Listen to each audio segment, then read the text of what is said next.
நீங்கள் வந்தேல் தரிசனத்துக்கு, ஆனால் 2 பேரும் ஒன்றும் பேசிக்கல, என்ன விஷயம் அப்படின்னு கேட்டேன்.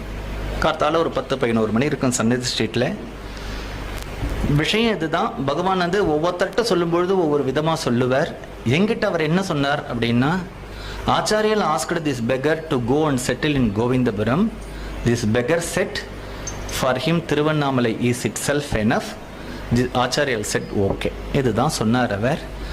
நம்ம பெரிய பெரியவா அவரை கூப்பிட்டு கோவிந்தபுரத்தில் போய் இருக்கலாம்னு சொன்ன பொழுது, இல்லை நான் இங்கேயே இருக்கேன் அப்படின்னார். அதனால் கோவிந்தபுரத்துக்கும் பகவானுக்கும் ஒரு சம்பந்தம் உண்டு.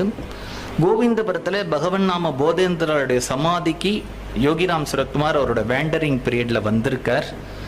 அங்கே வந்து இருந்த ஒருத்தர் வீட்டில் தண்ணி வாங்கி குடிச்சிட்டு அவரோட விசிறி ஒன்று கூட அங்கே போட்டுட்டு வந்திருக்கார். அவர் ரொம்ப நாளைக்கு அதை ப்ரிசர்வ் பண்ணி வச்சுருந்தா இப்போ காணும் அது. அதனால் போதேந்திராவுக்கும் நம்முடைய பகவானுக்கும்